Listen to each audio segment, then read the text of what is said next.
The morning sun glinted off the polished brass buttons of Commander Jackson's uniform as he strode across the Naval's Special Warfare Training Facility in Coronado. His weathered face, carved by decades of salt water and desert sand, betrayed nothing of the chaos unfolding before him.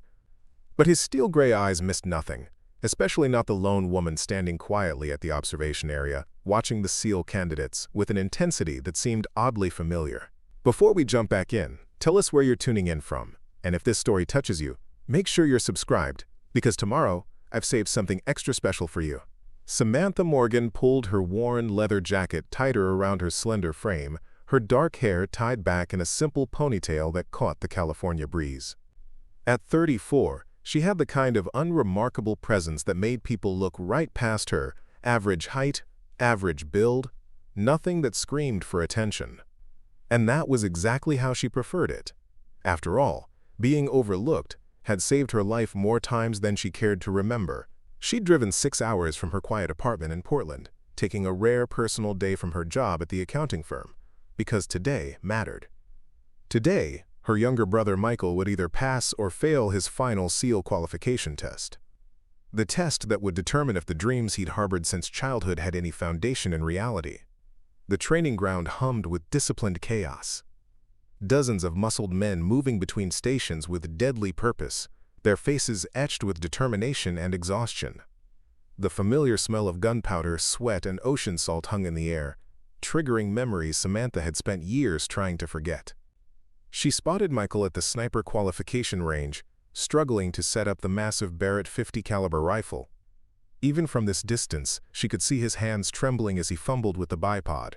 Her heart clenched as he dropped it once, twice, a third time. The instructors were clearly losing patience, their stern faces growing darker with each mistake. "This is a training area, not a tourist attraction," barked Lieutenant Walsh, a broad-shouldered man with cold eyes who had been watching Samantha since she arrived. He approached with the swagger of someone accustomed to instant obedience. "Ma'am, civilian observation is only permitted during scheduled demonstration days. This is active training." Samantha looked up at him calmly. "I understand. I'm just here for my brother. He's nervous about his qualification test." Lieutenant Walsh's expression remained skeptical. "Which candidate is your brother?" "Michael Morgan. He's the one struggling with the Barrett setup." Walsh glanced over at the young man who was now fumbling with the scope adjustment, his frustration visible even at this distance. Several nearby candidates had started to notice, their subtle smirks adding to Michael's growing embarrassment. "Maybe you should wait in the parking lot," Walsh suggested, though his tone made it clear this wasn't a suggestion. "He needs to focus, not worry about performing for family." "Of course," Samantha replied softly, but she didn't move from her position on the concrete bench. Preparing and narrating this story took us a lot of time, so if you are enjoying it, subscribe to our channel. It means a lot to us. Now back to the story. That's when the comments started, just loud enough for her to hear. "These family members always think they can just show up and watch," Sergeant Davis said to another instructor. "This isn't Little League Baseball." "Right," agreed candidate Peterson, a cocky recruit with a Texas drawl. "My sister tried the same thing. Had to tell her this is serious business, not entertainment." Samantha's jaw tightened slightly, but she maintained her composure. She'd endured far worse than casual dismissal, and she knew exactly how to handle it. What concerned her more was watching Michael's performance deteriorate as the pressure mounted. "Look at that lady," Peterson whispered to his buddy, making no effort to keep his voice down. "Probably thinks she's watching a movie about SEAL teams, like those viral videos online." Another recruit chimed in, "Bet she's just here trying to get photos with real SEALs for her Instagram." Samantha didn't react. She simply adjusted her position on the bench, pulled her jacket closer, and kept her eyes fixed on Michael. But inside, something was stirring. A familiar mixture of patience and steel that had once made her very dangerous indeed. When Michael dropped the bipod for the 4th time, he glanced desperately in her direction. It was the same look he'd given her when he was 7 years old and couldn't tie his shoes before the school bus came. The same look that had made her spend hours teaching him to ride a bike, to swim, to stand up to the neighborhood bullies. The look that said, "Help me, Sam. I don't think I can do this." "Ma'am." Lieutenant Walsh's voice had taken on a harder edge. "I'm going to have to ask you to leave. You're becoming a distraction." Samantha looked up at him, her hazel eyes steady behind her sunglasses. "I'm not talking to anyone. I'm just sitting here. Your presence is affecting the candidate's performance." He keeps looking over here instead of focusing on his weapon. Samantha could feel the eyes of the other instructors and recruits on her. She could sense their assumption that she was just another worried family member who didn't understand the seriousness of military training. They saw a quiet woman in civilian clothes who had no business being there. If only they knew what was hidden beneath that worn leather jacket. "I understand your concern," Samantha said quietly, standing up from the bench, "but I'm not going anywhere. My brother needs to know that someone believes in him." Lieutenant Walsh's face reddened. "Ma'am, this is not a request. You need to leave the premises immediately, or I'll have security escort you out." Samantha removed her sunglasses, revealing eyes that had seen things these young recruits couldn't imagine. "I'll move back further if it helps. But I'm staying." The tension in the air thickened. Several candidates had stopped what they were doing to watch the confrontation. Michael had frozen completely, his hands still shaking as he stared at his sister facing down the lieutenant. What none of them realized was that Samantha Morgan had faced down much worse than an angry training instructor. And hidden beneath her sleeve was a small tattoo that would change everything once it was revealed. The standoff between Samantha and Lieutenant Walsh had drawn the attention of half the training facility. Candidates pretended to focus on their weapons while stealing glances at the quiet woman who had refused to back down. The morning sun climbed higher, casting harsh shadows across the training ground as the tension escalated. "Ma'am, you have exactly 60 seconds to gather your things and leave," Walsh announced, his voice carrying across the field. "After that, I'm calling security." Samantha stood her ground, hands still folded calmly in front of her. "I'm not causing any disruption. I'm simply observing from the designated area." The designated area is for authorized family members during scheduled demonstrations. Walsh shot back. "This is an active qualification test." "Which makes it even more important that I stay," Samantha replied quietly. "My brother has been preparing for this day for years." Sergeant Davis had moved closer, flanking Walsh in what was clearly becoming a power play.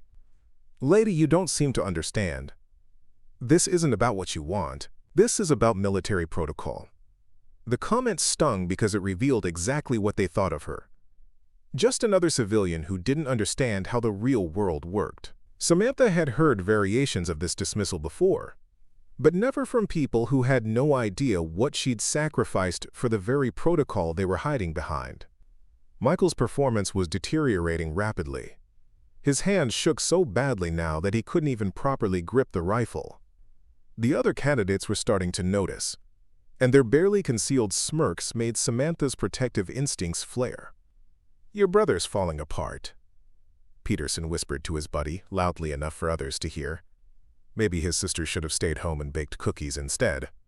The casual cruelty of the comment hit Samantha like a physical blow. She'd driven 6 hours to be here, taken time off work, and faced down these condescending instructors. All so Michael would know he wasn't alone. And now she was being treated like some kind of helicopter parent who didn't understand boundaries. 60 seconds is up, Walsh announced. "Davis, call security." "Wait," Samantha said, her voice still calm but carrying a new edge. "I have a right to be here.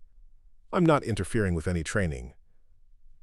"You have no rights here," Walsh replied coldly. "This is a military installation. You follow our rules, or you leave." Samantha felt the familiar burn of injustice. The same feeling she'd experienced in a dozen different situations where people in power had abused that power simply because they could. She'd learned long ago that fighting back openly rarely worked.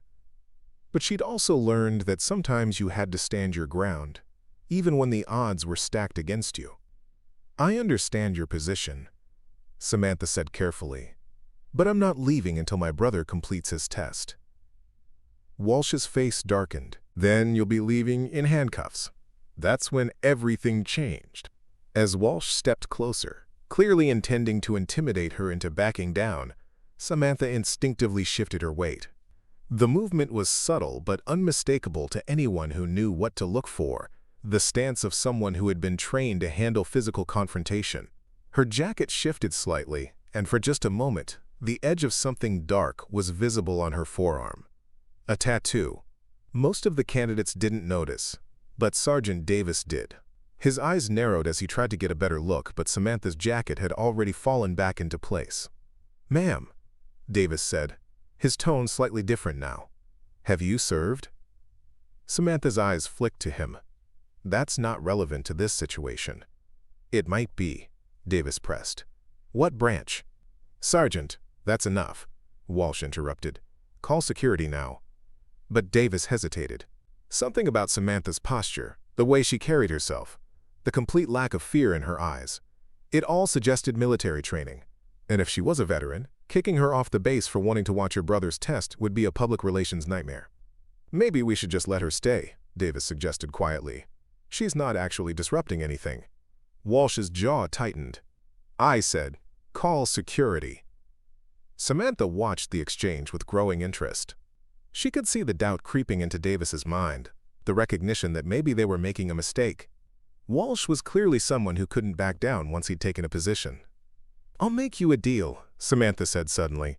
"If Michael fails his test, I'll leave immediately and never come back.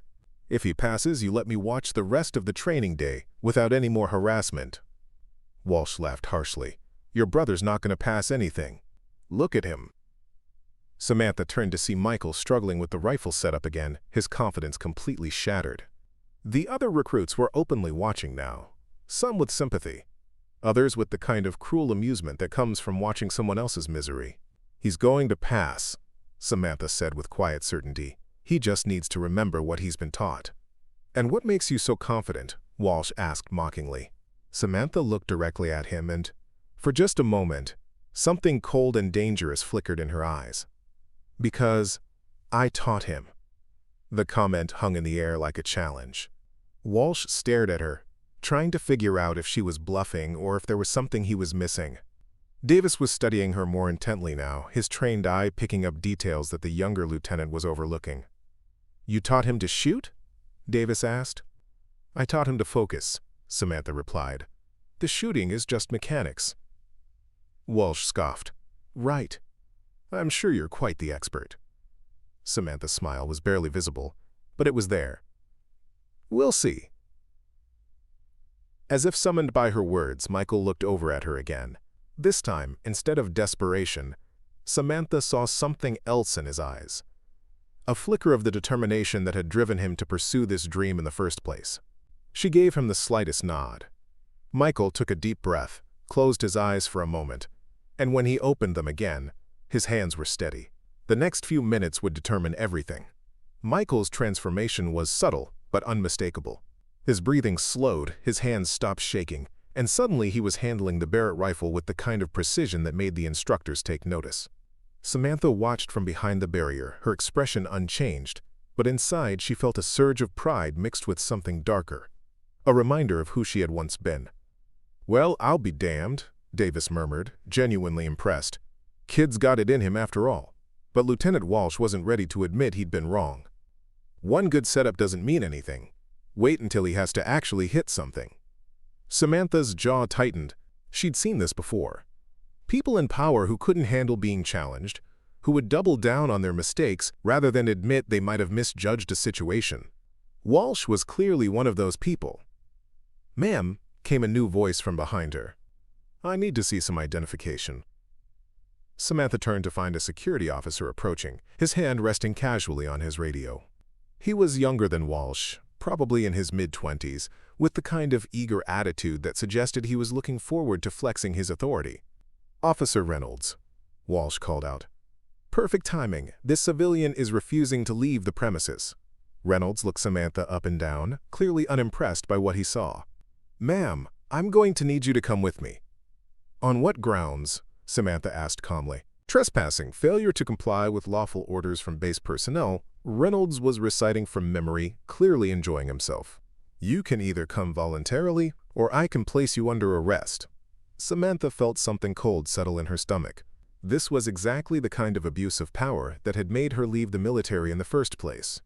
People using their authority to bully others simply because they could.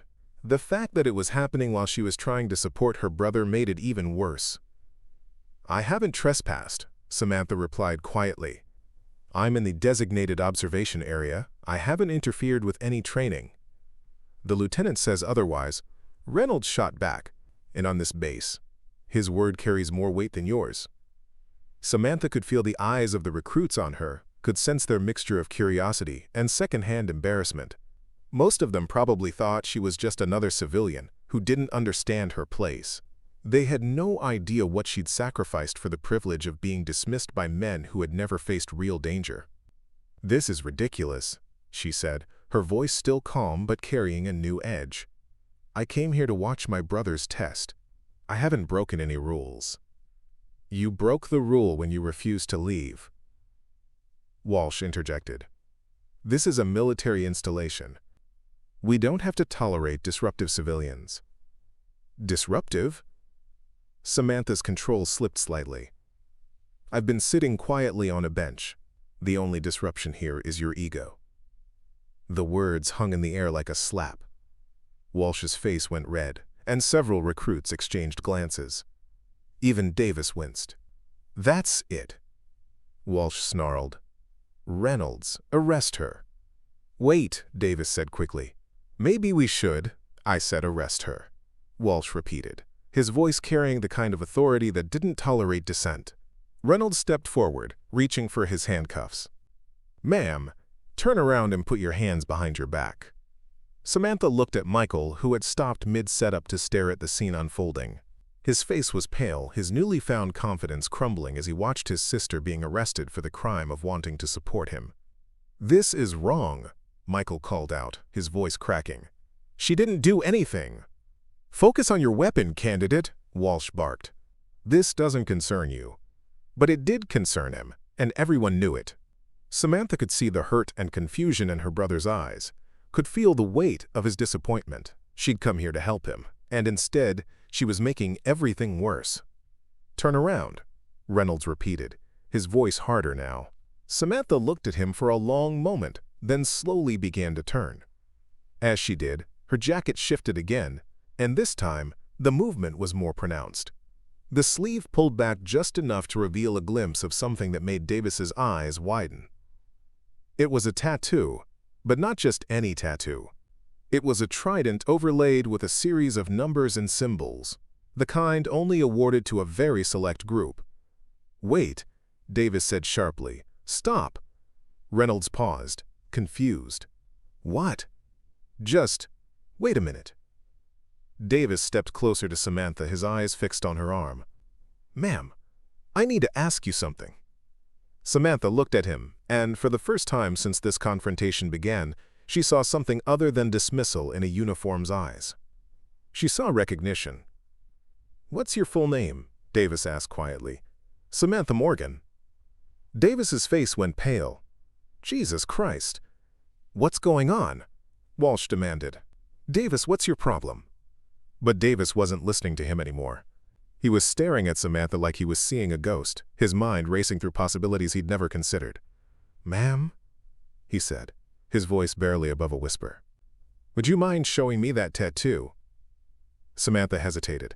She'd kept it hidden for years, had built a quiet life where no one knew who she'd been or what she'd done. But now, faced with arrest for the crime of caring about her brother, she realized that sometimes the past was the only weapon you had. Slowly, she pushed up her sleeve. The tattoo was small but unmistakable, a trident with a series of numbers, SC-117, rendered in the kind of precise detail that suggested it meant something important. Davis stared at it for a long moment, then slowly began to back away. "Oh my God," he whispered. "You're her." "What are you talking about?" Walsh demanded. But Davis was already turning, his eyes scanning the training field until they found what he was looking for. "Commander Reeves! Commander Reeves! You need to see this!" Across the field, a man in his 50s with salt and pepper hair and the bearing of someone who had seen real combat looked up from his clipboard. Commander James Reeves had been reviewing training reports, but something in Davis's voice made him drop everything and start walking over. "What's the situation, Sergeant?" Reeves asked as he approached. Davis pointed at Samantha's tattoo with a shaking hand. "Sir, this is SC-117. Commander Reeves froze mid-step. His eyes moved from Davis to Samantha, then down to the tattoo on her arm. When he looked back up at her face, his expression had changed completely. "My God," he breathed. "You're supposed to be classified." Samantha nodded slowly. "I am classified. That's why I'm not on any active rosters." "But you're here." "My brother's here," she said simply. "I came to watch him qualify." The entire training field had gone quiet. Even the recruits who had mocked her earlier were now staring in confusion, sensing that something significant was happening, but not understanding what. Commander Reeves looked at Michael, who was still frozen beside his rifle. "Your brother is Michael Morgan?" "Yes, sir." "And you're Samantha Morgan, call sign Sierra Charlie 117. She paused, then added quietly, "Operation Phantom Shield." The words hit Commander Reeves like a physical blow. He staggered backward, his face going white. "You made that shot," he whispered. Samantha's expression didn't change. "I made several shots, sir." "In the sandstorm. At 200 meters with crosswinds." 247 meters, Samantha corrected quietly. And yes, there was a crosswind. Commander Reeves turned to look at Lieutenant Walsh, who was standing frozen in confusion. "Do you know who this woman is?" Walsh shook his head. "She's the reason I'm alive," Reeves said, his voice carrying across the now silent training field. "She's the reason 18 of my men are alive." The revelation hit the assembled group like a bomb. Samantha Morgan, the quiet woman they'd been about to arrest for trespassing, was a legend. And everything was about to change. Commander Reeves's words echoed across the training field like a gunshot. "Everyone cease fire. All training exercises are suspended immediately." The sudden command sent ripples of confusion through the ranks. Recruits looked up from their weapons. Instructors paused mid-instruction, and even the support staff stopped what they were doing. In the space of 30 seconds, the entire facility had gone from active training to dead silence.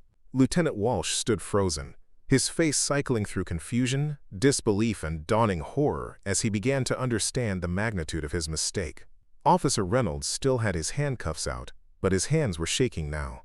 "Sir," Walsh stammered, "I don't understand what's happening." Commander Reeves didn't take his eyes off Samantha. "What's happening, Lieutenant, is that you just tried to arrest one of the most decorated snipers in modern military history." The words hit the assembled group like a physical blow.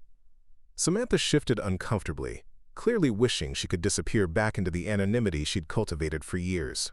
"Ma'am," Commander Reeves said, his voice carrying a reverence that made everyone lean in closer.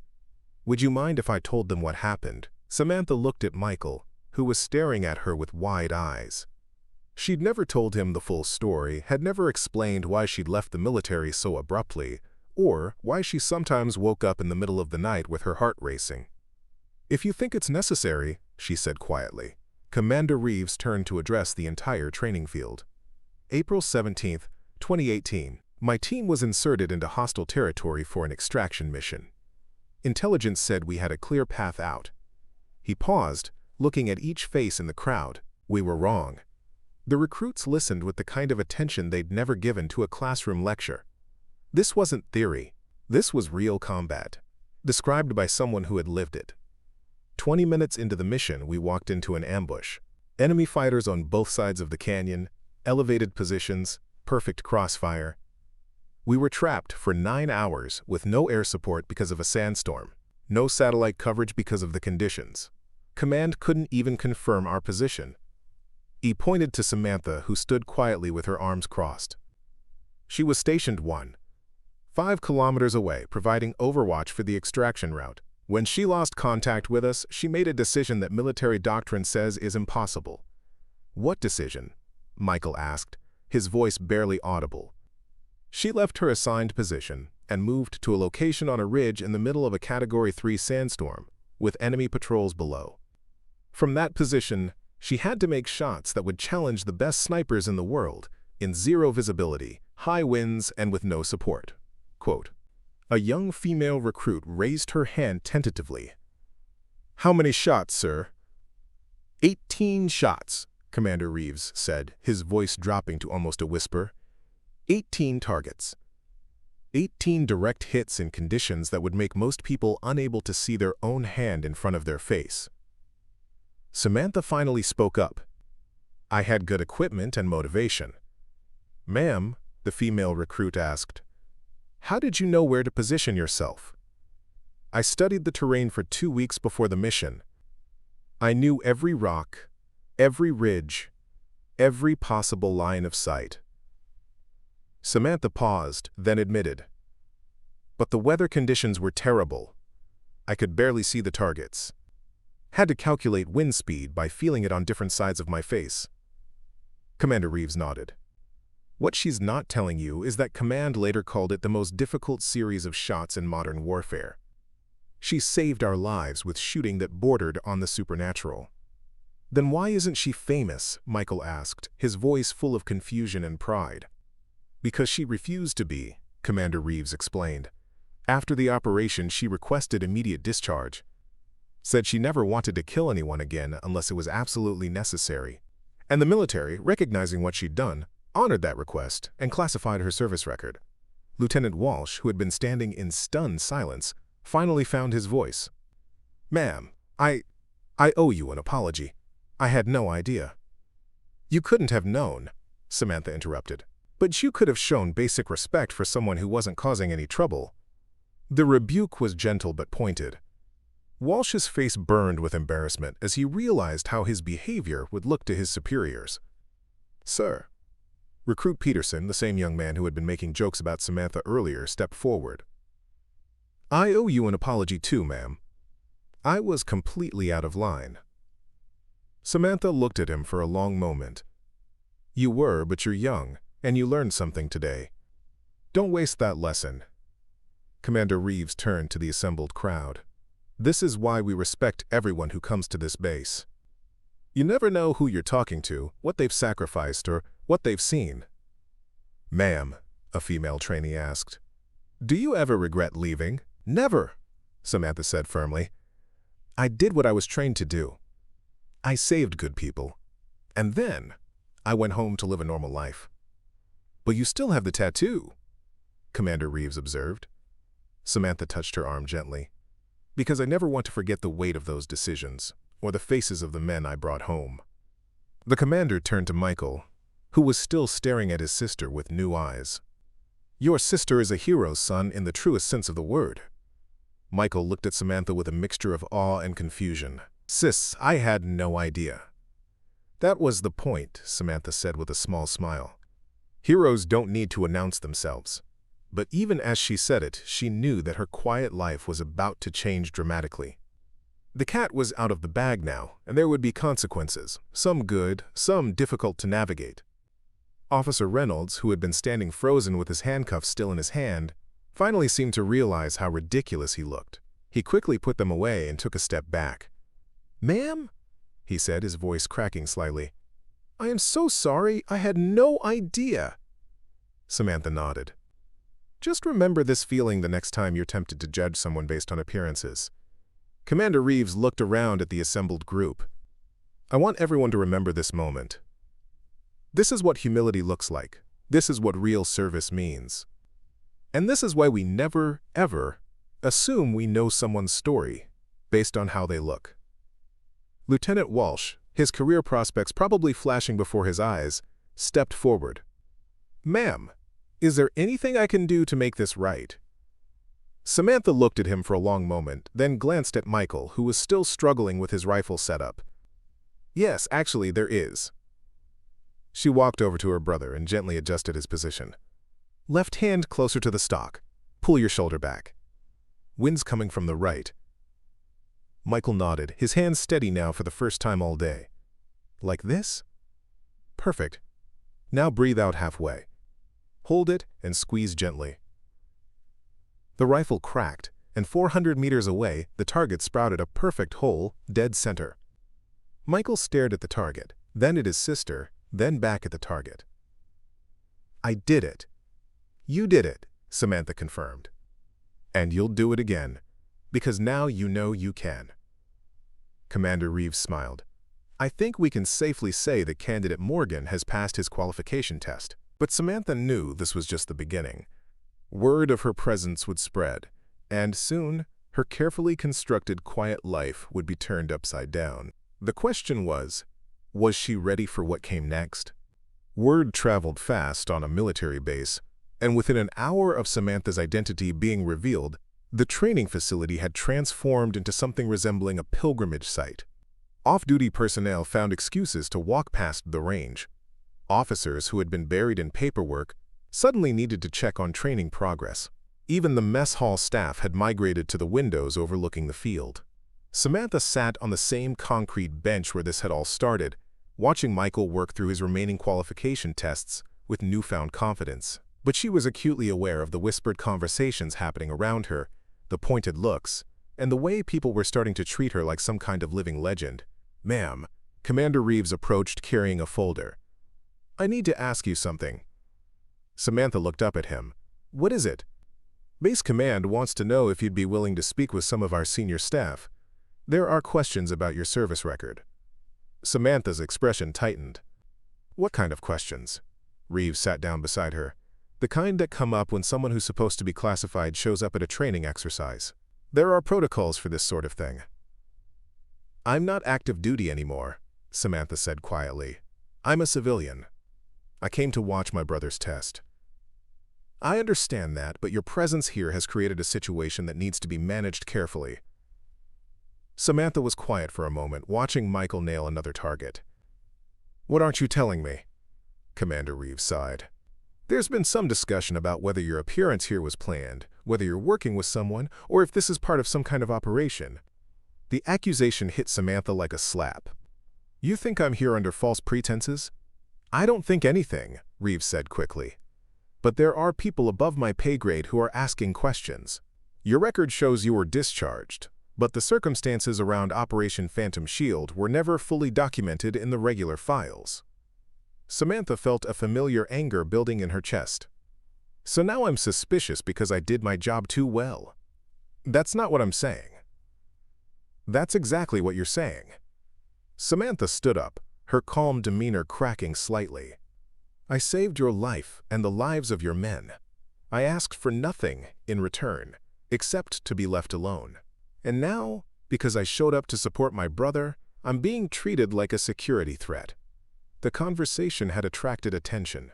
Several recruits had stopped what they were doing to watch, and Lieutenant Walsh was hovering nearby, clearly trying to decide whether to intervene. Ma'am, Commander Reeves stood as well. I'm trying to help you here. There are protocols. I know the protocols, Samantha interrupted. I helped write some of them.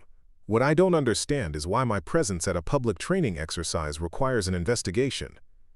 Because you're not supposed to exist, came a new voice. Samantha turned to see a woman in her 40s approaching, wearing the uniform of a full captain. She had the kind of bearing that suggested she was used to being the smartest person in the room and the most dangerous. Captain Elena Hargrove, the woman introduced herself. Base Intelligence.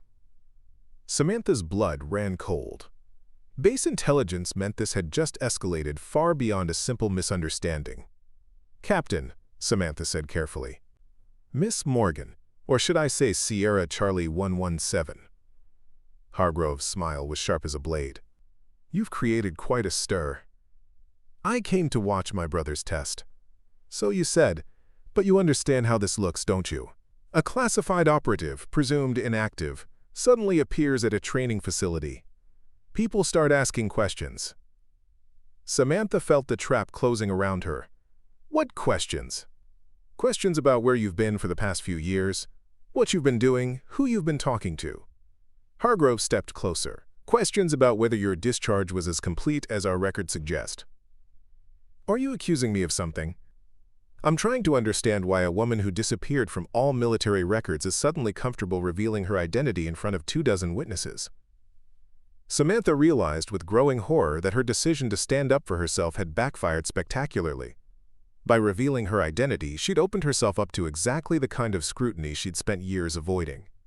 I revealed my identity because I was about to be arrested for trespassing, Samantha said, her voice steady despite the panic building in her chest. I wasn't planning to tell anyone anything. And yet here we are, Hargrove replied, with half the base talking about the legendary sniper who took down 18 targets in a sandstorm. Michael had noticed the commotion and was walking over, his face creased with concern. Sis, what's going on? Nothing, Samantha said quickly. Just finishing up some questions. But Hargrove wasn't done. Actually, we're just getting started. Miss Morgan, I'm going to need you to come with me for a more detailed conversation. Am I under arrest? You're being asked to cooperate with a security review. Voluntarily, of course. Samantha looked at Michael, saw the confusion and fear in his eyes, and felt something break inside her chest. She'd come here to support him, and instead, she was creating a situation that would overshadow his achievement forever. Fine, she said quietly. But I want it on record that I've done nothing wrong. Of course, Hargrove said. These are just routine questions. But Samantha had heard that tone before. She'd seen that look in the eyes of people who believed they held all the cards. She was about to be put through a ringer, and there was nothing she could do to stop it. As Hargrove led her away, Samantha looked back at Michael one last time. He was standing frozen on the range, his rifle forgotten, watching his sister being escorted away by military intelligence. Don't worry about me, she called out to him. Finish your test, make me proud. But even as she said it, Samantha knew that everything had changed. Her quiet life was over, and she had no idea what was coming next. The only thing she was certain of was that the people who had dismissed her as an insignificant civilian were about to learn exactly how dangerous it was to back a trained killer into a corner. The interrogation room was exactly what Samantha had expected. Windowless, sterile, with a metal table and uncomfortable chairs designed to make people want to leave as quickly as possible. She'd been in rooms like this before, on both sides of the table, and she knew all the tricks. Captain Hargrove sat across from her, flanked by a younger officer who had introduced himself as Lieutenant James Chen from Internal Affairs. Between them lay a file folder that looked disturbingly thick for someone who was supposed to have been, quote, discharged from all military records. Let's start with the basics, Hargrove said, opening the folder. According to our records, you were discharged from active duty in June 2018, 6 weeks after Operation Phantom Shield. That's correct. And since then, you've been living quietly in Portland, working at Northwest Financial Group as an accounting specialist. Samantha's eyes narrowed. You've been watching me. We keep tabs on all former classified personnel, Lieutenant Chen said, speaking for the first time. It's standard protocol. For how long? That's not really your concern, Hargrove replied smoothly. What concerns us is the discrepancy between the person our surveillance has been tracking and the person who showed up here today. Samantha felt a chill run down her spine. What discrepancy? Hargrove pulled out a series of photographs. These were taken over the past 3 years. You going to work, grocery shopping, visiting your apartment's gym. She spread them across the table. Notice anything? Samantha studied the photos. They showed a woman who looked like her, but different somehow. Softer, less alert, moving through the world like someone who had never been trained to kill. You've been performing, Hargrove continued, playing the role of a harmless civilian so well that even our trained observers bought it, until today. I wasn't performing anything, Samantha said quietly. I was living my life. Were you? Chen leaned forward. Because the woman in these photos doesn't move like a trained operative. She doesn't scan her surroundings, doesn't check for threats, doesn't maintain tactical awareness. But the woman who faced down Lieutenant Walsh this morning, she was ready for a fight. Samantha realized with growing alarm that they were right. For years she'd been consciously suppressing her training, forcing herself to move and act like a civilian. But when confronted with injustice, when protecting Michael became necessary, all of that careful conditioning had fallen away. You want to know what I think? Hargrove said, closing the folder. I think you've been preparing for something. Staying under the radar. Building a cover identity. Waiting for the right moment. The right moment for what? That's what we're trying to figure out. Hargrove's voice was cold. Now, see, Operation Phantom Shield wasn't just about saving Commander Reeves's team. It was about eliminating 18 high-value targets who were coordinating attacks against American forces. Your shots didn't just save 18 SEALs, they disrupted an entire enemy network. Samantha had known this, of course, but she tried not to think about the broader implications of what she'd done that day. Those 18 targets had friends, Chen continued. Friends who might be very interested in finding the person responsible for their deaths. Friends who might be willing to pay well for information about Sierra Charlie 117. The accusation hit Samantha like a physical blow. You think I'm selling intelligence? We think you're a security risk who's been flying under the radar for too long, Hargrove replied. And your sudden appearance here, revealing your identity in front of dozens of witnesses, suggests that your period of hiding might be coming to an end. Samantha stared at them in disbelief. I came to watch my brother's qualification test. That's all? Your brother, who just happens to be pursuing the exact same career path that made you famous, Chen observed. Convenient timing. What's that supposed to mean? It means that recruiting happens in lots of ways, Hargrove said. Sometimes it's about money. Sometimes it's about ideology. And sometimes it's about family. The implication was clear, and Samantha felt her carefully controlled temper finally snap. You think I'm trying to recruit my own brother? We think you're here for a reason that has nothing to do with family support, Hargrove replied calmly. And until we figure out what that reason is, you're not going anywhere. Samantha looked around the room, calculating distances and angles out of pure habit. Am I under arrest? You're being held for questioning under the National Security Act, Chen said. We can keep you here for up to 72 hours without charging you with anything. And after 72 hours? Hargrove smiled coldly. After 72 hours, we'll decide whether you're a threat to national security. If you are, that 72 hours can become indefinite detention. Samantha felt the walls closing in around her. She'd spent years building a quiet life, staying out of trouble, avoiding exactly this kind of attention. And now, because she'd tried to protect her brother from bullying, she was being treated like a terrorist. I want a lawyer, she said. Lawyers are for criminals, Hargrove replied. You're not a criminal, are you, Miss Morgan? You're just a concerned citizen helping us understand some inconsistencies in our records. Samantha realized with crystalline clarity that she was trapped. They could hold her indefinitely, destroy her carefully built civilian life, and ruin Michael's career before it even started. All because she'd refused to back down from a power-hungry lieutenant. But they'd made one crucial mistake. They thought she was the same person who had left the military broken and traumatized 7 years ago. They thought years of civilian life had made her soft, compliant, willing to be pushed around by people who'd never faced real danger. They were about to learn otherwise. Captain Hargrove, Samantha said quietly, I think you should make a phone call. To whom? To Admiral William Donovan at Special Operations Command. Tell him that Sierra Charlie 117 is being held on suspicion of treason, and ask him if he thinks that's a good idea. Hargrove's confidence flickered slightly. Admiral Donovan is the person who authorized Operation Phantom Shield. Samantha interrupted. The person who knows exactly why I was discharged, and exactly what I've been doing since. The person who will be very interested to know that his personal guarantee of my anonymity has been violated by overzealous intelligence officers. Chen shifted uncomfortably. Ma'am, we're just following protocol. Your protocol, Samantha said, her voice carrying a new edge, is about to get you both reassigned to counting inventory at supply depots in Antarctica. For the first time since the interrogation began, Hargrove looked uncertain. You're bluffing. Samantha smiled, and for just a moment, the harmless accounting specialist disappeared entirely, replaced by someone much more dangerous.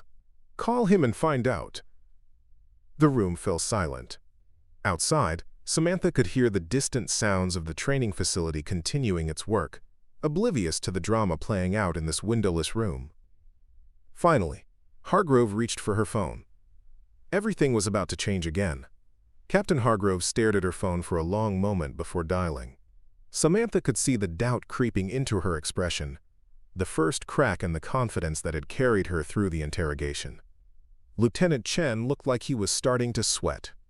"Admiral Donovan's office," came a crisp voice through the speakerphone. "This is Captain Elena Hargrove, Base Intelligence at Naval Special Warfare Training Facility Coronado. I need to speak with Admiral Donovan immediately regarding a classified personnel matter."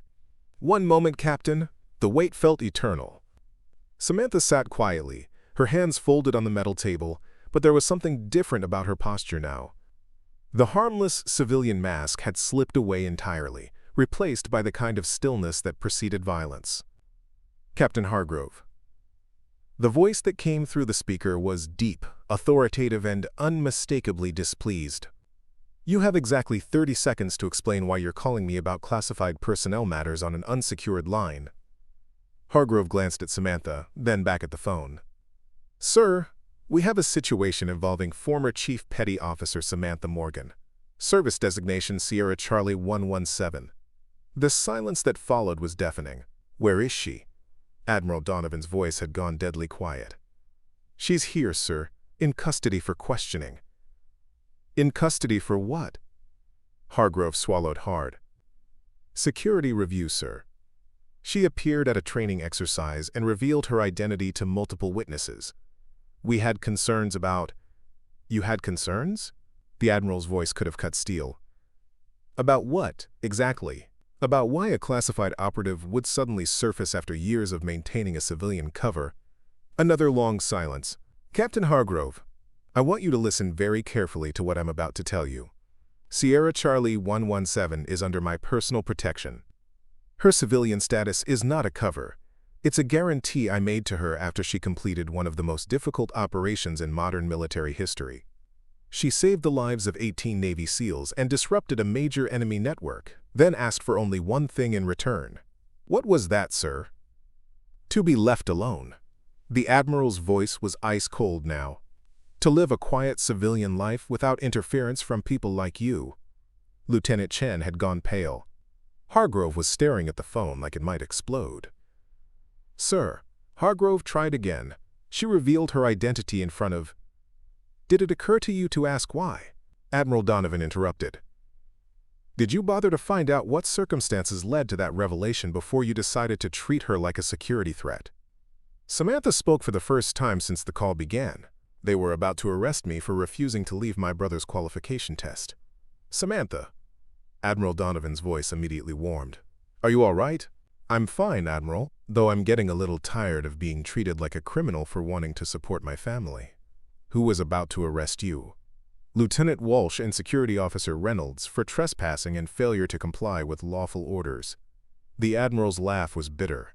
"Trespassing? At a public training exercise while watching her brother's test?" His voice hardened again.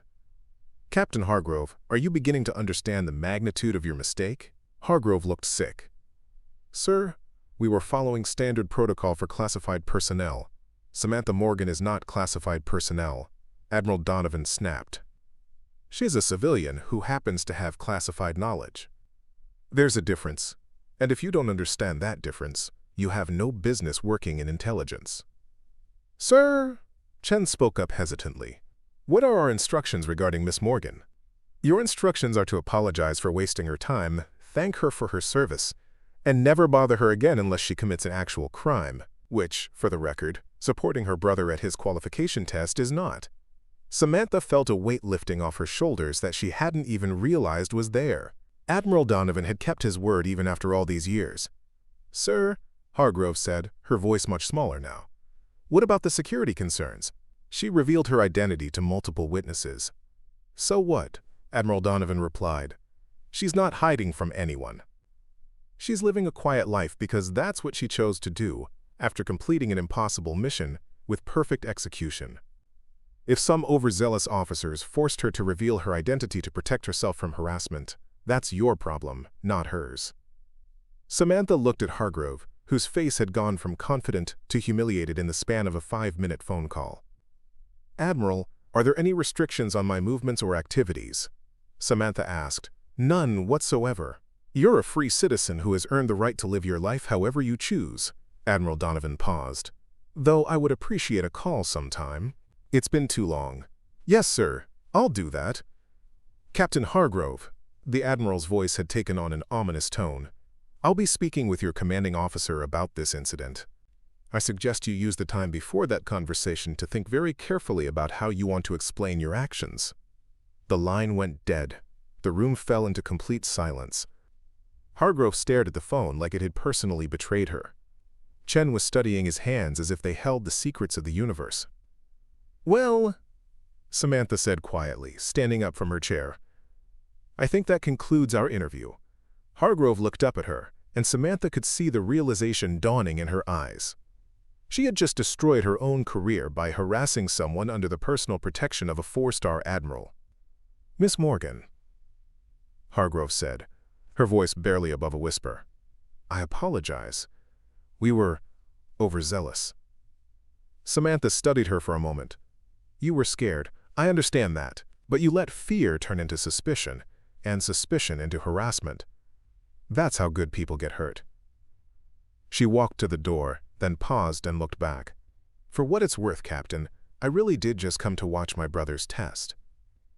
Everything that happened after that was because people decided I didn't belong somewhere I had every right to be. She opened the door and stepped into the hallway, where Commander Reeves was waiting with an expression of profound relief. Miss Morgan, I am so sorry about all this. If there's anything we can do— There is, Samantha said. My brother should be finishing his qualification test soon. I'd like to be there when he does. Of course. And sir, for what it's worth, I never doubted you. Commander Reeves smiled. I know.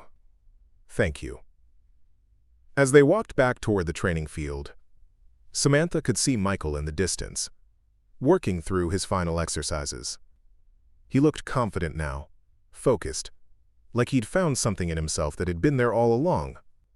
She'd come here to support him, and despite everything that had happened, that's exactly what she was going to do. But she knew word of this incident would spread. Her quiet life was probably over, and she'd have to figure out what came next. For now, though, she just wanted to watch her little brother become a Navy SEAL.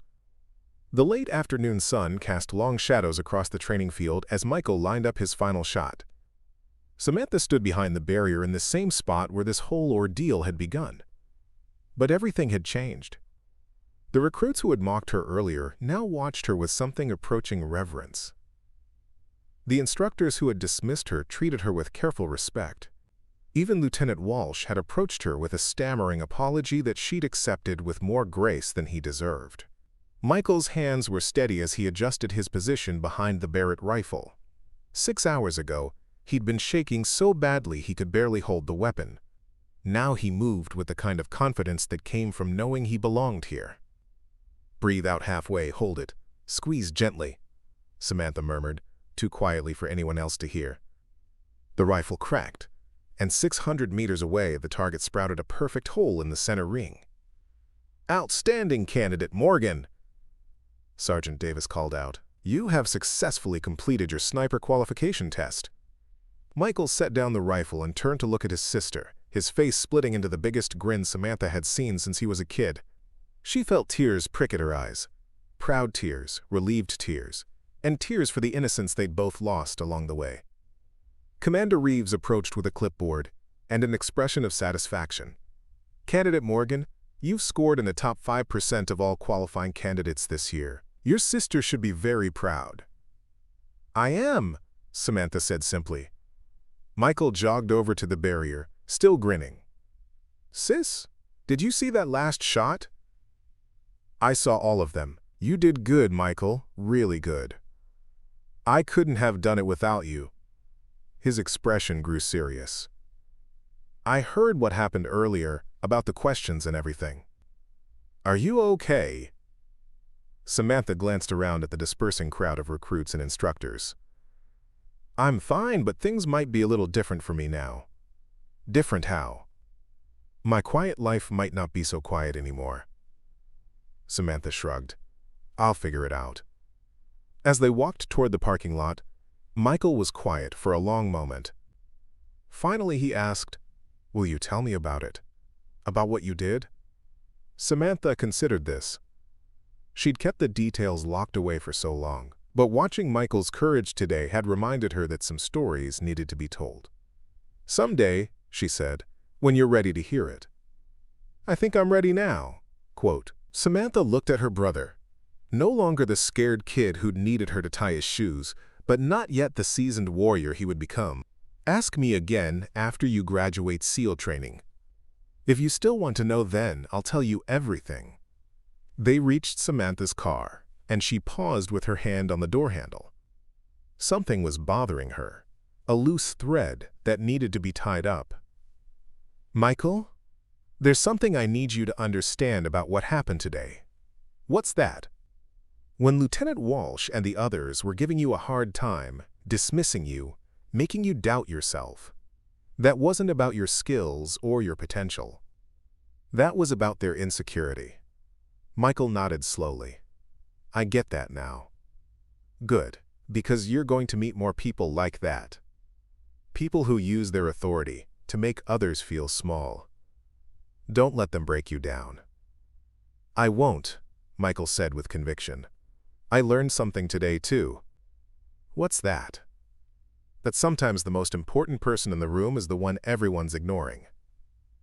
Samantha smiled. "You're going to make a good SEAL, Michael." As she drove away from the base, Samantha's phone buzzed with a text message. She pulled over to read it safely. It was from a number she didn't recognize. "Miss Morgan, this is Sergeant Davis. I wanted you to know that Lieutenant Walsh has been reassigned to administrative duties pending a review of his conduct. What happened today won't happen to other families. Thank you for standing your ground." A second message came through, this one from Commander Reeves. "The training staff voted unanimously to add a new policy to our family observation guidelines. It's being called the Morgan Protocol. Families of recruits will be treated with respect and courtesy. Period. Thank you for reminding us who we serve." Samantha stared at the messages for a long moment, then started typing a response. "Thank you for doing the right thing. That's all any of us can do." 3 months later, Samantha was working late at the accounting firm when her phone rang. The caller ID showed Michael's number. "Hey," she answered. "How's training going?" "Sis, you're not going to believe this." Michael's voice was excited, breathless. "I just finished Hell Week. I'm officially a SEAL candidate." "That's wonderful. I'm proud of you." "But that's not why I'm calling." Michael paused. "I met someone today, another instructor. He said he knew you." Samantha felt her stomach tighten. "Who?" "Lieutenant Commander Ethan Barnes. He said he was part of Commander Reeves's team in the operation you were involved in, one of the 18 men you saved."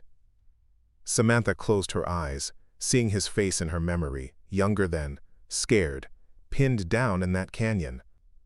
"He wanted me to give you a message," Michael continued. "What message?"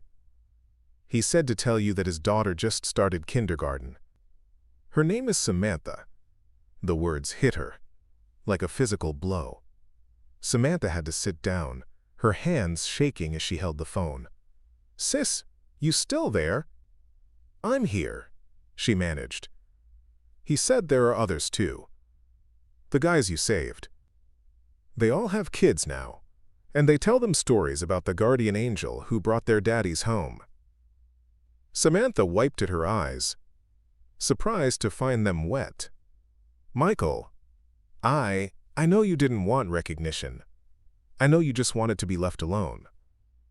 But I thought you should know that what you did matters. It's still mattering every single day." After she hung up, Samantha sat in her quiet office, surrounded by spreadsheets and the mundane details of civilian life. But for the first time in years, she didn't feel like she was hiding from her past. She felt like she was finally ready to make peace with it. The next morning, she called Admiral Donovan.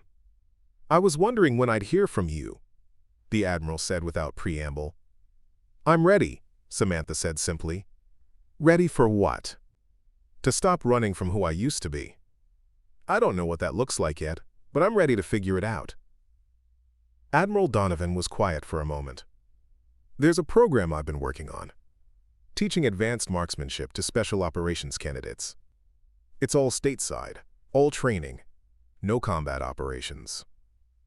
Are you offering me a job?" "I'm offering you a chance to pass on what you know, to make sure the next generation of warriors is ready for whatever they might face." Samantha looked out her office window at the busy street below, at all the ordinary people living ordinary lives because others had chosen to face extraordinary dangers. "When do I start?" 6 months later, Samantha stood on a different training field, watching a new group of candidates struggle with their weapons.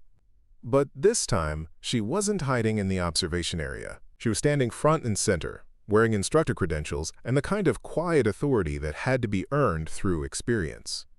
"Left hand closer to the stock," she called out to a struggling candidate. "Pull your shoulder back. Wind's coming from the right." The young woman adjusted her position, took a breath, and squeezed the trigger.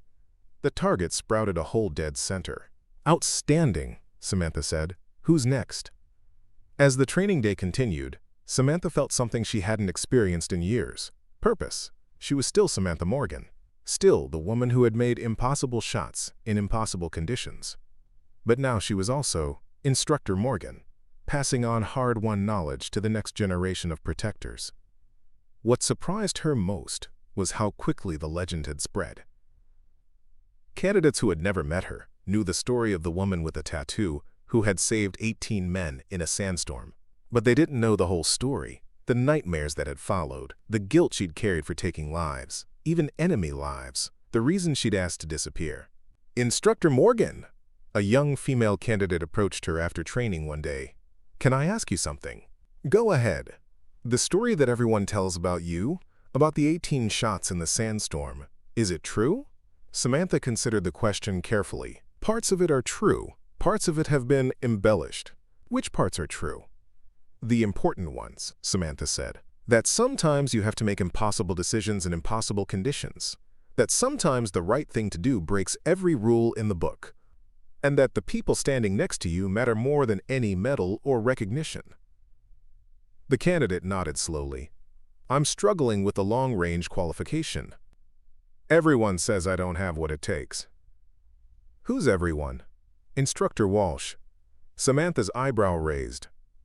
So Lieutenant Walsh had managed to keep his position after all, just in a different capacity. Some things never changed. "Let me tell you something about having what it takes," Samantha said. "It's not about natural talent. It's not about being the strongest or the fastest or even the smartest. It's about finding that place inside yourself where giving up isn't an option." She led the candidate back to the range. "Show me your setup." For the next hour, Samantha worked with the young woman, making tiny adjustments to her position, her breathing, her trigger discipline. By the end, the candidate was hitting targets at distances she'd never managed before. "How did you do that?" she asked, amazed at her own progress. "I didn't do anything," Samantha replied. "I just helped you see what was already there."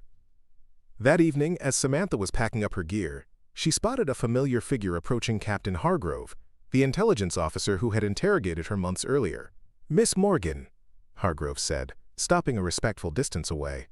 "Or I guess it's Instructor Morgan now." "Captain," Samantha acknowledged coolly. "What brings you here?" "I wanted to apologize. Properly this time." Hargrove looked uncomfortable. "What I did to you was wrong. I let fear and suspicion override my better judgment, and I caused you harm in the process." Samantha studied the woman carefully. The arrogance was gone, replaced by something that looked like genuine remorse. "What happened after Admiral Donovan's call?" Hargrove gave a small, bitter laugh. "Exactly what you predicted. I was reassigned to inventory management at a supply depot. Not in Antarctica, thankfully, but close enough. Spent 3 months counting boots and toilet paper before they decided I'd learned my lesson." "And had you?" "Yes, I had." Hargrove met her eyes. "I learned that security isn't just about following protocols and checking boxes. It's about understanding the human beings behind the classified files." Samantha nodded slowly. "That's a good lesson to learn." "I've been reassigned to training operations now, working with new intelligence officers, trying to teach them to see beyond the paperwork." Hargrove hesitated. They told me you were here and I thought maybe we could start over. Samantha considered this for a long moment. Then she extended her hand. Samantha Morgan. Hargrove took it gratefully. Elena Hargrove, it's a pleasure to meet you. As they walked toward the parking lot together, Hargrove asked, Do you ever regret coming back, taking this position? No, Samantha said without hesitation. For 7 years I tried to pretend that part of me didn't exist, that I could just be a normal person, with a normal job and a normal life. But the truth is, I've never been normal, and trying to be something I'm not was exhausting.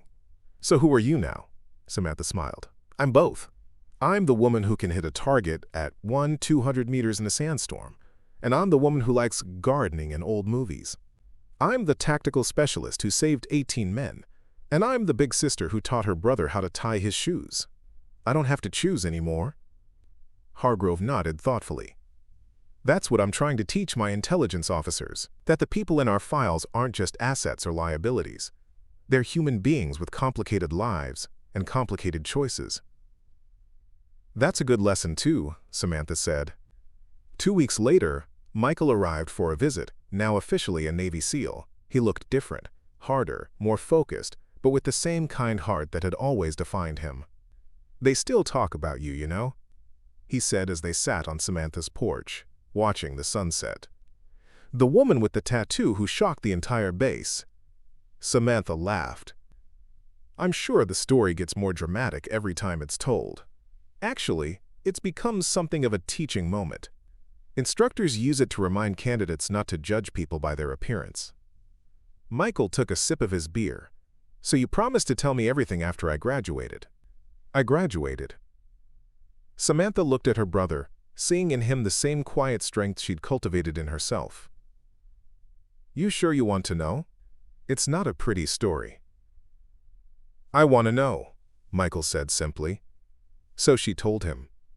Everything. The classified operation that went wrong. The 18 men trapped and surrounded. The decision she made to break protocol and move to a better position, even though it meant exposing herself to enemy patrols. The 18 shots she took over the course of 9 hours, each one saving a life and taking one at the same time. I've never killed anyone, Michael said quietly when she finished. I mean, I've trained for it, but I've never had to do it. I hope you never have to, Samantha replied. It changes you. Is that why you left? Because of the people you killed? Samantha stared out at the darkening horizon. Partly. But it was more than that. After the operation, they wanted to give me a medal. Make me a hero. But I didn't feel like a hero. I felt like someone who had made impossible choices in an impossible situation. I didn't want recognition for that. So you disappeared. So I disappeared. Became an accountant. She smiled faintly. Turns out I'm pretty good with numbers, even when they're not ballistic calculations. Michael was quiet for a moment, processing everything she'd told him. Do you ever regret it? Any of it? I used to, Samantha admitted. I used to wake up in the middle of the night, seeing their faces, the men I killed, wondering about their families, their lives, wondering if I could have found another way. And now? Now I understand that war isn't about good guys and bad guys. It's about human beings caught in terrible situations, making the best choices they can with the information they have. She looked at her brother. The only thing I know for sure is that those 18 men came home. They had children. They lived their lives. And that has to be enough. Michael nodded slowly. Is that what you teach your students now? I teach them to hit their targets, Samantha said with a small smile. But yes, I also try to teach them that every shot has consequences, that the power they're learning to wield comes with responsibility. A comfortable silence fell between them as the last light faded from the sky. Finally, Michael spoke. You know what I think? He said, leaning back in his chair. I think you were always a hero, not because of the shots you took, but because of the way you carried the weight of them afterward. Because you never forgot that they mattered. Samantha felt tears prick at her eyes. When did my little brother get so wise? I had a good teacher, Michael replied simply. The next morning, Samantha stood in front of her bathroom mirror, looking at the tattoo on her arm, the trident with the code SC-117. For years, she'd hidden it under long sleeves, ashamed of what it represented, afraid of being recognized. Today, she put on a t-shirt and let it show. When she arrived at the training facility, she noticed the looks. Some curious, some respectful, some uncertain. But for the first time, she didn't care. She was done hiding. "Candidates," she called out as they assembled on the range. "Today we're going to talk about something more important than accuracy. We're going to talk about purpose." She rolled up her sleeve, showing the tattoo that had caused such a stir months earlier. Each of you is here because you want to be part of something bigger than yourself. You want to protect others, to serve, to make a difference. The candidates listened with rapt attention, sensing that they were hearing something important. But service isn't just about what you do in the field. It's about who you become afterward. It's about how you carry the weight of your decisions, how you honor the responsibility you've been given. She walked down the line, making eye contact with each candidate. Some of you will face moments where the rules don't apply, where you have to trust your training, your instincts, and your heart. In those moments, remember this: your value isn't measured by the targets you hit, but by the lives you touch. As she spoke, Samantha realized she was finally at peace with who she was. All of who she was. The sniper and the sister. The warrior and the woman. The hero who had never wanted to be one. That evening, as she packed up her gear, Commander Reeves approached her with a small box. "What's this?" she asked as he handed it to her. "Something that's been waiting for you for a long time," he replied. Inside was a medal, the Navy Cross, one of the highest honors bestowed for valor in combat. With it was a note from Admiral Donovan. "When you're ready." Samantha looked up at Reeves, a question in her eyes. "He said you'd know when it was time," Reeves explained. "Said it wasn't about recognition. It was about acceptance." Samantha closed the box gently. "Thank you." She didn't put the medal on display in her office or wear it on her uniform. Instead, she placed it in a simple frame next to a photograph of Michael at his graduation. Not as a symbol of her achievements, but as a reminder of her journey, from the woman who had made those shots in a sandstorm to the woman who now taught others not just how to shoot, but why it mattered. The tattoo that had once been her deepest secret became her most visible strength. A conversation starter with new candidates, a silent bond with the veterans who recognized its significance, a reminder to herself that her past was not something to be ashamed of, but something to learn from.